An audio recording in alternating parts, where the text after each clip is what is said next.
नमस्ते बच्चों, अभिषेक से मैथ क्लासेस में आपका स्वागत है। तो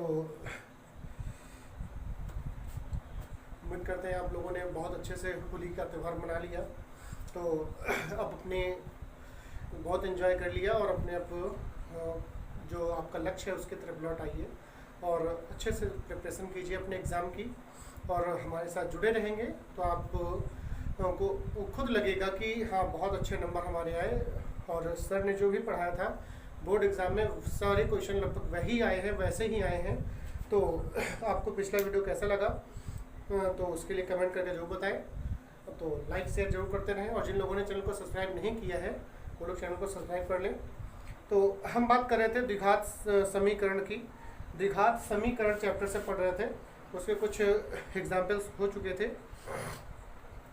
चलिए हम अगला क्वेश्चन लेते हैं, ज़्यादा बातें न करते हुए फटाफट अगला क्वेश्चन लेते हैं।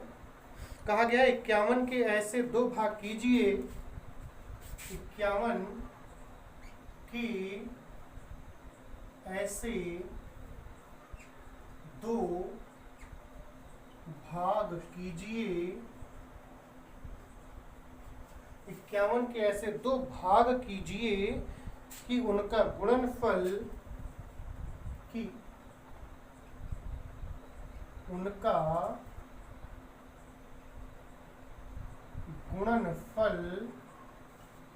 गुणनफल कहा गया है 378 हो, 378 हो, 378 ये क्वेश्चन दिया गया है।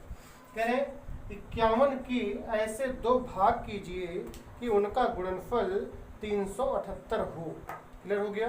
ये क्वेश्चन कहा गया 51 के दो भाग करने हैं। तो हम इसको हल कैसे करेंगे? तो दो भाग करने हैं, दोनों भागों को मान लें कि माना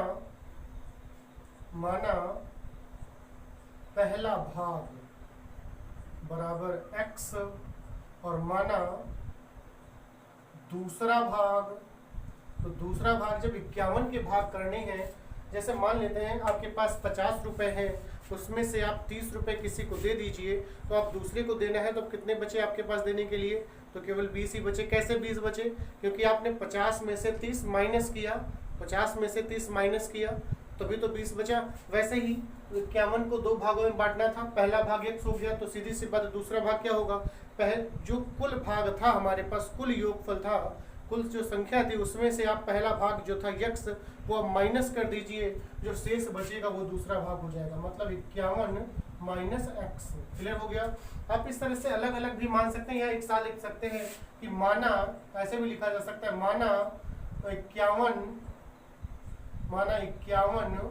की दो भाग x तथा 51 माइनस x है। एक लाइन में ऐसे लिख सकते हैं, अगर आपको अच्छा लगे तो ऐसे भी लिख सकते हैं या आप अलग अलग मान सकते हैं। क्लियर हो गया? तो इस तरीके से मान लीजिए थोड़ा सा कंफ्यूजन कम रहता है और समझ में भी जल्दी आ जाता है। फिर कहा गया है प्रश्नानुसार पहले तो कहा गया था 51 के दो भाग कीजिए, तो 51 के दो भाग हो गए। फिर कहा है उनका गुणनफल, मतलब दोनों भागों का गुणनफल। पहला भाग है x और दूसरा भाग है 51 माइनस x, और जो दोनों का गुणनफल है वो है 378। क्लियर हो गया? दोनों भागों का जो गुणनफल है वो 378 हो जाएगा। तो सबसे पहले हम इसका ब्रैकेट खोलेंगे, मतलब x से गुणा कर देंगे तो ये हो जाएगा 51x, फिर से करें माइनस का x स्क्वायर बराबर 378। क्लियर हो गया? तो सारे पदों को उधर ले लें, उधर ले जाएंगे मतलब होगा x स्क्वायर जो है प्लस का हो जाएगा। क्लियर हो गया? आगे की संख्या प्लस में रहती है तो थोड़ा सा, जैसे भी आप देखिए गुणनखंड जब भी करते हो ऐसे लिखा हो minus x square plus 4x plus 5, इस तरीके से लिखा हो, आपको थोड़ा सा अजीब लगेगा। लेकिन अगर इस प्रकार से लिखा हो x square minus 4x minus 5 बराबर 0, तो फिर आपको ठीक लगेगा। क्लियर है ना? तो बिल्कुल वैसे ही इसको भी बनाएंगे। तो x स्क्वायर और 51x को पक्षांतर कर लेंगे, तो जब उधर चला जाएगा तो x स्क्वायर प्लस का हो जाएगा x स्क्वायर, 51 उधर जाएगा माइनस का 51x हो गया, और ये प्लस का उधर पहले से है 378। तो आप बराबर 0 लिखेंगे। आप कहेंगे अरे सर ये तो उधर ले गए थे, इधर 0 बचना चाहिए। आप ध्यान से देखिए जरा, चाहे इधर 0 हो, अगर इसको हटा के हम इस बराबर में 0 तो ही है, बराबर में हम 0 लगाना है। तो अब 378 के गुणनखंड करेंगे। सबसे पहले 378 के हम गुणनखंड करेंगे। तो 378 के गुणनखंड कर लीजिए। तो सबसे पहले 378 के गुणनखंड करते हैं। तो 2 से भाग करेंगे, कितना होगा? 2 एक कम 2, 2 एक कम 2, 1 बचा, 2 अट्ठी 16, फिर 2 9 18। फिर अब देखेंगे यहाँ पर 2 से नहीं जाएगा तो 3 से ले जाएंगे, 3 छाक 18 और 3 तिया 9, फिर 3 से ले जाएंगे तो जाएगा 3 दूना 6, 3 एक कम 3, फिर 3 से ले जाएंगे तो जाएगा 3 7 21, फिर 7 बार जाएगा तो 7 एक कम 7। मतलब जो गुणनखंड हुए 2 इंटू 3 इंटू 3 इंटू 3 और इंटू 7। तो अब हमें इसी प्रकार से तोड़ना है कि उनका योगफल जो है वो 51 हो जाए। तो अब हम ये समझेंगे कि योगफल कभी कभी देखा होगा योगफल करना होता है, कभी कभी देखा होगा अंतर करना होता है। क्यों ऐसा करना होता है तो पहले हम इसी पॉइंट पे बात करेंगे। तो जैसे यहाँ पर देखिए, ये आगे की संख्या यहाँ पर प्लस की है और यहाँ पर ये भी प्लस की है। क्योंकि हम पहले क्या करते हैं, इन दोनों संख्याओं का गुणा करते हैं जब यक्ष के साथ कोई संख्या होती है। जब यक्ष के साथ कोई संख्या नहीं होती है तो जो अचर पद दिया गया है हम उसी का सिंपली गुणनखंड करते हैं। तो अब यहाँ पर हमें ये देखना है कि ये संख्या प्लस की है या माइनस की। तो जो कि यहाँ पर जो संख्या दी गई वो प्लस की है, और जब प्लस की संख्या होगी तो उसके जो 2 भाग बनेंगे या तो दोनों प्लस प्लस के होंगे या फिर दोनों माइनस माइनस के होंगे। क्लियर हो गया? क्योंकि प्लस प्लस की गुणा जो होती है वो प्लस होती है, प्लस प्लस की जो गुणा होगी वो प्लस होगी, और माइनस माइनस की जो गुणा होती है वो भी प्लस होती है। क्लियर हो गया? मतलब ये हुआ कि जब समान ये प्लस का होगा तो जो पद टूटेंगे वो दोनों समान चिन्हों के होंगे, चाहे प्लस प्लस के हों या फिर माइनस माइनस के हों। अब सवाल ये उठता है कि प्लस प्लस के कब होंगे और माइनस वाले कब होंगे, तो ये आपको बीच वाला पद बताएगा। क्लियर हो गया? यक्ष वाला पद बताएगा। तो यक्ष वाला अगर पद माइनस का है तो दोनों पद माइनस के होंगे, और यक्ष वाला पद प्लस का होगा तो दोनों पद प्लस के हो जाएंगे। अच्छा, अब बात करते हैं माइनस वाले की। जैसे लिखा हो यक्ष स्क्वायर प्लस 4x माइनस 5, इस तरीके से लिखा गया हो तो आप देखेंगे यहाँ पर जो संख्या आपकी बार माइनस की है, और जब भी माइनस की संख्या होगी, जब भी माइनस की संख्या होगी तो एक उसमें प्लस माइनस का होगा एक पद, या फिर होगा या प्लस और माइनस का। फिर मतलब ये है कि उसमें से एक संख्या प्लस की होगी और दूसरी संख्या माइनस की होगी। क्लियर हो गया? अच्छा, अब इसमें अब देखेंगे जब एक प्लस की है और एक माइनस की है तो सीधी सी बात घटेगी। घटने का मतलब घटने के बाद ही ये संख्या आनी चाहिए। मतलब क्या हुआ कि एक संख्या इतनी बड़ी होगी कि उसमें से हम दूसरी संख्या को घटाएं तो हमें बीच वाली संख्या प्राप्त हो पाएगी। इसका मतलब ये हुआ। तो अब इसमें प्लस की संख्या बड़ी होगी या माइनस की संख्या बड़ी होगी, इसकी बात करेंगे। तो ये संख्या ये चीज जो है ये बीच वाला पद बताएगा। अगर बीच वाली संख्या प्लस की है तो प्लस वाली संख्या बड़ी हो जाएगी, अगर बीच में पद माइनस का है तो माइनस वाली संख्या बड़ी हो जाएगी। क्लियर हो गया? तो अब हम बात करेंगे यहीं पर अपने क्वेश्चन पे आ जाए। तो मतलब ये है कि जब 378 को हम तोड़ेंगे तो चूंकि यहाँ पर ये प्लस की संख्या है और प्लस की संख्या होगी तो यहाँ पर एक देख रहे होंगे माइनस का आ रहा है तो दोनों मान या तो प्लस प्लस के होते हैं या माइनस माइनस के। क्योंकि यहाँ माइनस लगा है तो दोनों मान प्लस के माइनस के होंगे। क्लियर हो गया? दोनों मान माइनस के होंगे, और दोनों जब समान चिन्हों के हैं तो जब दोनों समान चिन्हों के होंगे तो वो हमेशा जुड़ेंगे। मतलब दोनों संख्याओं का योगफल जो होगा वो 51 होगा। मतलब हमें 378 को इस प्रकार से तोड़ना है कि उन दोनों संख्याओं का योगफल 51 हो जाए। क्लियर हो गया? दोनों संख्याओं का योगफल 51। तो जैसे हम बात करें इसमें से हमें कुल मिला के तोड़ना है, तो जैसे इनको तोड़े 3 3 9 दूनी 18 ये हुआ, और 7 3 21 हो जाएगा, और 21 और 18 को जोड़ेंगे 51 नहीं होगा। क्लियर हो गया? तो अब कैसे तोड़ें? तो अब क्या करें, तो 3 इंटू 2 के साथ में इस 7 को मिलाएं तो कितना होगा, 3 दूना 6 और 7 42, 42, 3 दूना 6 और 7 42 हो जाएगा। और ये जो 3 बचे 3 इंटू 3 ये 9 होगा। 42 और 9 आप जानते हैं 51 होता है। क्लियर हो गया? तो यहाँ पर आप जब लिखेंगे तो ये हो जाएगा x square minus 42x minus 9x और प्लस 378 बराबर 0। इन पहले दो पदों में यक्ष कामन है, यक्ष कामन लेंगे तो ये हो जाएगा x माइनस 42, और अगले जो दो पद हैं इनमें माइनस 9 कामन है तो यहाँ पर आएगा x माइनस 42 बराबर 0। क्लियर हो गया? अब दोनों पदों में यक्ष माइनस 42 कामन है तो यक्ष माइनस 42 कामन लेंगे तो यहाँ पर बचेगा x माइनस 9 बराबर 0। ठीक है ना?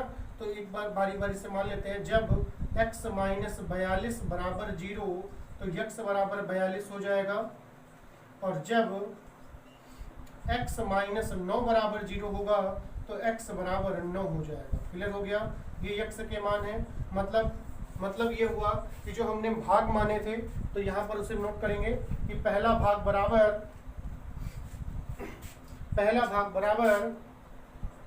अतः पहला भाग बराबर, चूंकि पहला भाग x माना है तो x हो जाएगा 42 और दूसरा भाग है 51 माइनस एक्स। तो 51 में से x का मान जो है 42 वो घटाएंगे, तो 51 में से 42 घटाएंगे तो आ जाएगा 9। क्लियर हो गया? अगर हम x को पहला, ये वाला x बराबर 9 को हम पहला भाग मान लें तो दूसरा मान सीधी सी बात 42 होगा। मतलब दोनों जो भाग होंगे वो 42 और 9 ही होंगे, चाहे कोई भी पहला रख लें या कोई दूसरा भाग रख लें। क्लियर हो गया? तो अगला क्वेश्चन एक लेंगे, बहुत इंपॉर्टेंट है। कहा गया दो धनात्मक, नोट हो गया होगा, इसे रफ कर लेते हैं।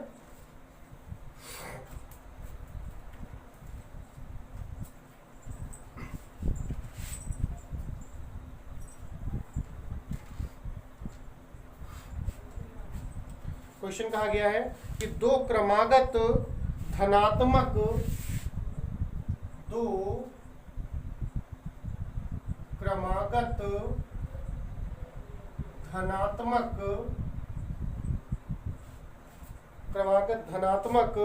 विषम संख्याओं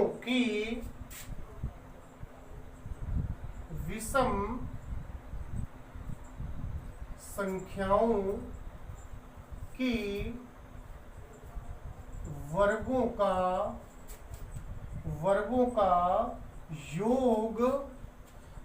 का योग 394 है। संख्याएं ज्ञात कीजिए। 394 है, संख्याएं ज्ञात कीजिए।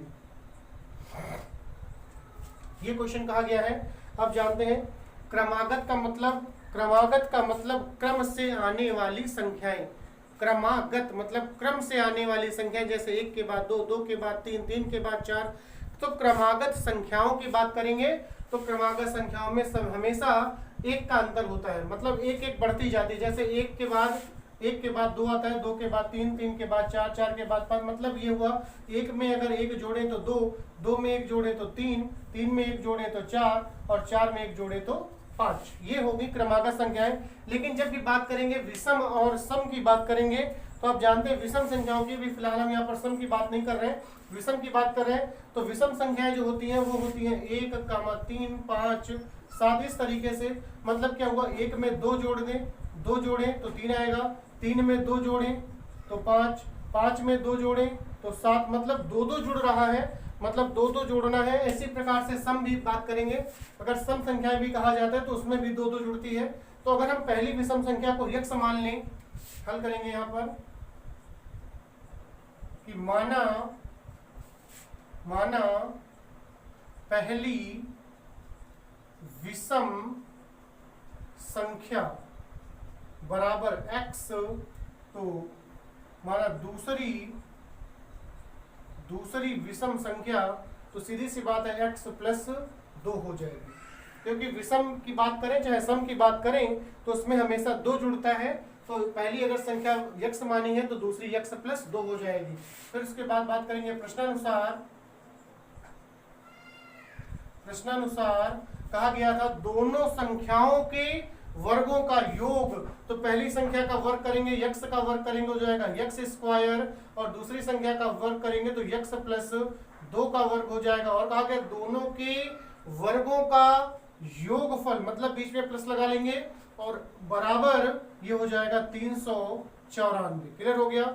इसको हल करेंगे तो ये हो जाएगा x स्क्वायर प्लस इसका ब्रैकेट खोलेंगे, जैसे a प्लस b का होल वर्ग होता है उसी प्रकार से। तो पहले पद का वर्ग x स्क्वायर प्लस दूसरे पद का वर्ग 4 हो जाएगा, और प्लस 2ab होता है, मतलब 2 इंटू पहला पद इंटू दूसरा पद, तो ये हो जाएगा 4x। तो 394 को भी इधर ले आते हैं, माइनस 394 हो जाएगा और बराबर 0 हो जाएगा। क्लियर हो गया?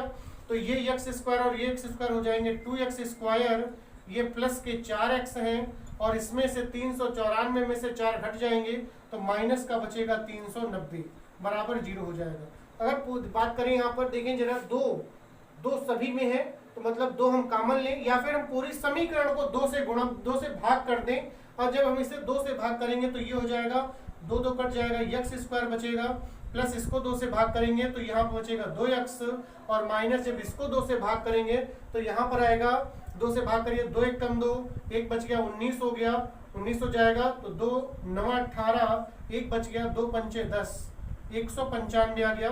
तो अब यहाँ पर देखेंगे, ध्यान से देखें कि ये माइनस की संख्या है, और माइनस की संख्या जब भी होगी तो उसके जो 2 भाग बनेंगे, एक प्लस का होगा और दूसरा माइनस का। बीच में प्लस में अब उसमें रखना कौन बड़ी और कौन छोटी है। जब भाई एक प्लस की है एक माइनस की तो सीधी सी बात घटेंगे, और घटने के बाद ये संख्या आनी चाहिए। तो मतलब ये हुआ ये प्लस की संख्या, तो मतलब अब हमें रखना कैसे है कि जो बड़ी वाली संख्या होगी वो पॉजिटिव होगी या धनात्मक होगी, और जो छोटी वाली होगी वो ऋणात्मक। अब हम 195 के गुणनखंड करेंगे, 195 के, तो पहले 3 से कट जाएगा, ये 3 से ले जाए, 3 6 18 और 3 बचे 15, क्लियर हो गया। अब 5 से भाग करेंगे तो ये हो जाएगा 5 एकम 5 और 5 तियां 15, क्लियर हो गया, क्लियर हो जाएगा यहाँ तक, ठीक है ना। तो अब इसके बाद नहीं जाएगा तो 13 से ले जाएंगे, तो मतलब इस प्रकार से देखें तो 3 × 5 × 13 ये संख्याएं हमारी आ रही हैं। तो इन दोनों की गुणा कर देखें तो 3 बजे 15 है, और ये 13 तो है ही, और दोनों का अंतर जो आएगा वो 2 हो जाएगा, और यहाँ पर 2 कहा गया है ना, तो क्लियर हो गया। तो ये हो जाएगा x square plus 15x minus 13x minus 195 बराबर 0। तो पहले 2 पदों में x कॉमन है तो हो जाएगा x प्लस 15, और अगले जो अंतिम 2 पद हैं इसमें से माइनस 13 कॉमन है तो हो जाएगा x प्लस 15, क्लियर हो गया, बराबर 0। फिर x प्लस 15 दोनों पदों में कॉमन है तो कॉमन लेंगे तो यहाँ बच जाएगा x माइनस 13 बराबर 0, ठीक है ना। तो बारी बारी से एक को 0 मान लेते हैं और x के मान निकालेंगे।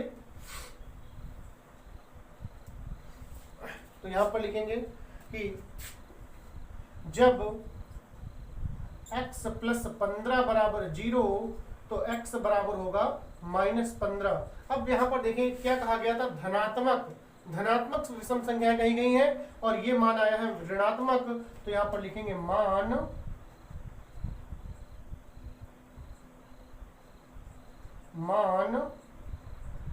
संभव नहीं, और इसको ऐसे ही छोड़ देंगे।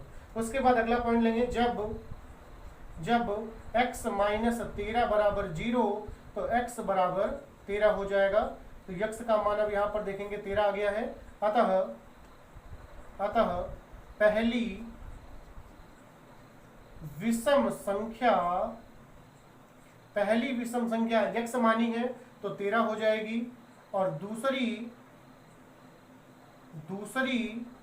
विषम संख्या बराबर, तो दूसरी जो विषम संख्या वो x प्लस 2 है, मतलब 13 प्लस 2 होगी, और 13 प्लस 2 का मतलब 15 हो जाएगा। ये इसका आंसर होगा। मतलब दोनों संख्याएं क्रमांक विषम संख्याएं वो 13 और 15 हैं। और अगर इनके वर्गों की बात करें, अगर मान लें आंसर भी चेक करना है तो आंसर में क्वेश्चन में क्या कहा गया था कि दोनों संख्याएं जो है उनके वर्गों का योगफल 394 होना चाहिए। तो पहली संख्या 13 है, 13 का वर्ग करेंगे तो कितना आएगा 169, और 15 का वर्ग करेंगे तो आएगा 225, और इनको जोड़ के देखें कितना आ रहा है, कितना होगा 9 5 14 के 4 हासिल लगा 1 6 2 8 1 9 और 2 1 3, मतलब 394, क्लियर हो गया।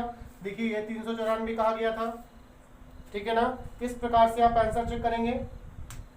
तो उम्मीद करते हैं आप लोगों को वीडियो अच्छा लगा होगा, क्वेश्चन समझ में आ गया है। तो कमेंट करके जरूर बताएं कि वीडियो आपको कैसा लगा। लाइक शेयर जरूर करते रहें, और जिन लोगों ने चैनल को सब्सक्राइब नहीं किया है वो चैनल को सब्सक्राइब कर लें। तो आप स्वस्थ रहें, मस्त रहें, व्यस्त रहें। धन्यवाद क्लास।